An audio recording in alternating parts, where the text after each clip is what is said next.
Gênesis 25.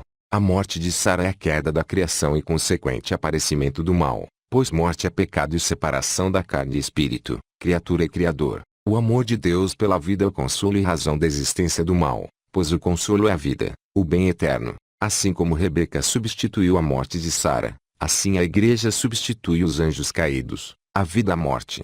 Os privilégios de herança que Isaque e os seus tiveram sobre os seus irmãos são os mesmos que temos hoje em dia em Cristo se crermos e obedecermos. Abraão, antes de morrer, separar os de Isaque para morar na terra do Oriente é Deus separar um povo para morar no céu antes que esse mundo acabe, pois a morte representa a mudança de dispensação ou era. Isaque e Ismael que sepultaram Abraão e Sara na caverna de Maquipela pode ser toda a criação boa ou má. Abraão e Sara é Deus com todas as suas criaturas salvas. A caverna de Maquipela no campo que Abrão comprara dos filhos de Et é a eternidade paga pelo sangue de Cristo.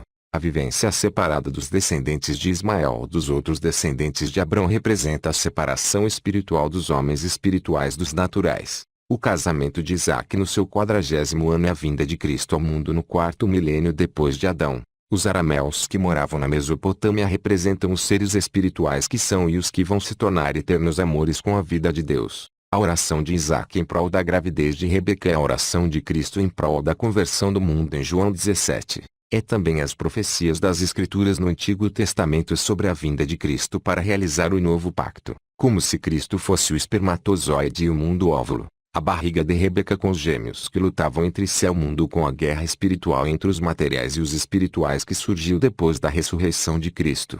É também a nossa vida espiritual em Cristo em que a carne luta contra o espírito. Esaú representa os homens naturais do Velho Testamento e Isaque, os homens espirituais do Novo Testamento. A indagação de Rebeca sobre a luta na sua barriga é a nossa indagação do porquê somos contrários à natureza divina. Porque a carne luta contra o espírito, e o espírito contra a carne, e estes se opõem um ao outro, para que não façais o que quereis. GL 5:17. Pois não é contra a carne e sangue que temos que lutar, mas sim contra os principados, contra as potestades, contra os príncipes do mundo destas trevas, contra as hostes espirituais de iniquidade nas regiões celestes. F 6:12. A dominação do mais moço sobre o mais velho é a necessidade do espírito, que veio depois, dominar a carne. É também a dominância do novo pacto em Cristo sobre a lei em Moisés. A fortaleza do segundo sobre o primeiro não é de recursos materiais ou armas bélicas, mas de entendimento da palavra e poder dos dons espirituais. Esaú representa os homens naturais do Velho Testamento e Isaque representa os homens espirituais do Novo Testamento. A chegada do tempo de Rebeca a dar à luz faz alusão à primeira e segunda vinda de Cristo ao mundo. A primeira vinda Cristo trouxe o entendimento das Escrituras, a luz, separando os espirituais dos materiais, e a segunda vinda iniciará o julgamento. Esaú, que saiu primeiro, vermelho e peludo como um casaco de pele, representa também o mundo antigo, com suas guerras, como juízo de Deus para eliminar os maus. O vermelho é o sangue, a origem das Escrituras. O seu pelo como casaco é a glória do mundo, poder armamentício. Já Jacó é também o mundo mais civilizado depois de da luz de Cristo. Jacó nascer agarrando o calcanhar de seu irmão é a igreja de Cristo dos restantes do mundo nascer se convertendo, agarrando a Cristo, que é a salvação que vem dos judeus. O calcanhar é Cristo, que foi ferido ao esmagar a cabeça da serpente. Esse foi o mesmo Jacó que agarrou o anjo e não soltou antes de receber a bênção. Nascer agarrando com uma das mãos o calcanhar é se converter a Cristo com uma só interpretação da palavra, a espiritual. A idade de Isaque de 60 anos, quando seus filhos gêmeos nasceram, faz referência à segunda vinda de Cristo para arrebatar os salvos. Esaú é os salvos do Velho Testamento, e Jacó é os escolhidos do Novo Testamento em Cristo. Ao sair da barriga, a palma da mão de Jacó que faz contato com o calcanhar de Esaú é os vivos que não provarão a morte. Em verdade vos digo, alguns dos que aqui estão de modo nenhum provarão a morte até que vejam vir o Filho do Homem no seu reino. MT 16:28. Dizemo-vos, pois, isto pela palavra do Senhor, que nós, os que ficarmos vivos para a vinda do Senhor, de modo algum precederemos os que já dormem, porque o Senhor mesmo descerá do céu com grande brado, a voz do arcanjo, ao som da trombeta de Deus, e os que morreram em Cristo ressuscitarão primeiro. Depois nós, os que ficarmos vivos seremos arrebatados juntamente com eles, nas nuvens, ao encontro do Senhor nos ares, e assim estaremos para sempre com o Senhor. 1 Tess 4:2.15 sublinhado 17. O crescimento dos gêmeos fala do período da cruz de Cristo até a manifestação do seu reino eterno, no arrebatamento, ressurreição, dos mortos e vivos, tanto da concepção até o parto, como do nascimento até a morte, é figura de uma vida inteira, cada um dos dois períodos, separadamente. Esaú, por gostar de ficar no campo, mundo, caçar, representa os homens terrenos que lutam pelo poder, pois os animais de caça são figuras dos subordinados desses homens. Já Jacó, sossegado, por gostar de ficar em casa, representa os homens espirituais que não lutam pelo poder limitado terreno, mas pela vida eterna, pois gostar de ficar em casa é gostar de ficar perto do Criador, pois o mundo invisível é nossa casa, nossa origem. Nesse episódio Isaac representa a lei de Moisés, o Velho Testamento, e Rebeca o Novo Testamento com a lei de Cristo. Isaac gostar de comer da carne dos animais de caça de Esaú faz alusão à lei de Moisés dos sacrifícios de animais, e também das derrotas dos inimigos de Israel nas guerras antigas. O Deus do Velho e do Novo Testamento é o mesmo, porém com diferentes métodos para estabelecer o reino de Deus na terra, devido às circunstâncias, etapas, processos e situações, como Deus falaria de amor sem ter provado o seu.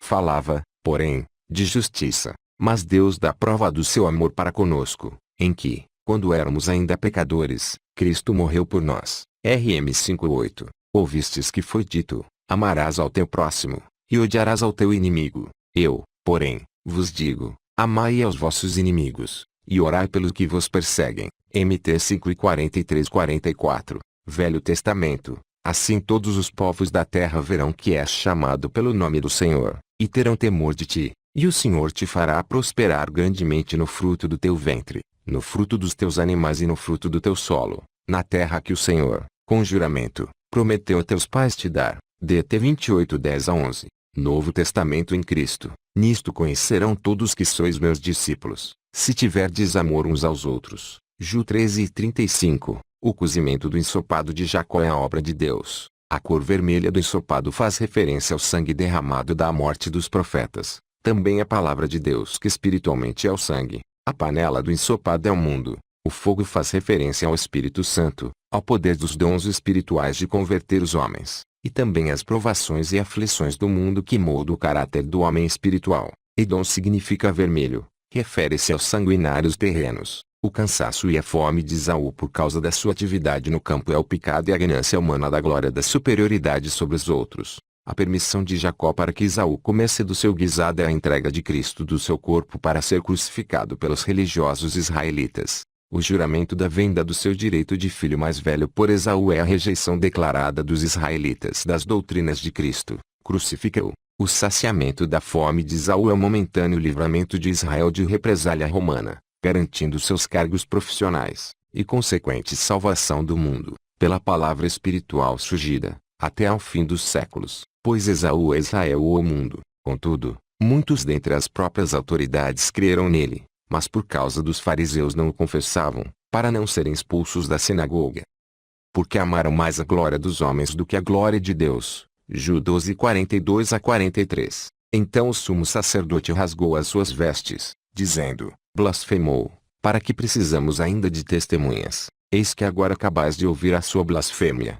MT 26:65. Se o deixarmos assim, todos crerão nele, e virão os romanos, e nos tirarão tanto o nosso lugar como a nossa nação. Um deles, porém, chamado Caifás, que era sumo sacerdote naquele ano, disse-lhes: vós nada sabeis, nem considerais que vos convém que morra um só homem pelo povo, e que não pereça a nação toda. Ju 11:48-50. O direito de filho mais velho é Cristo. Sendo assim, todo aquele que o recebe se torna primogênito para Deus. Assim como os animais primogênitos eram oferecidos a Deus na velha aliança, a rejeição de Israel por Cristo é a passagem do seu compromisso com a obra de Deus para com os pobres, para os gentios de todo o país, de toda a terra que aceitam a Cristo.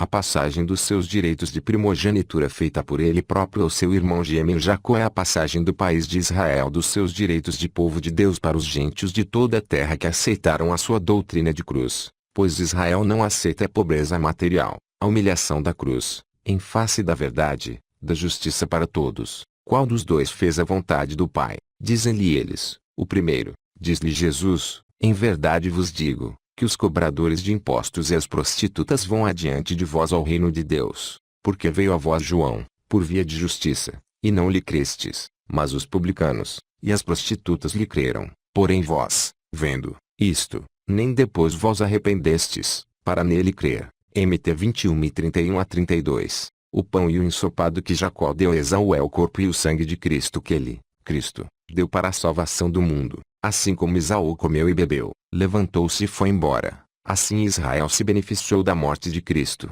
e seguiu o seu caminho de religião.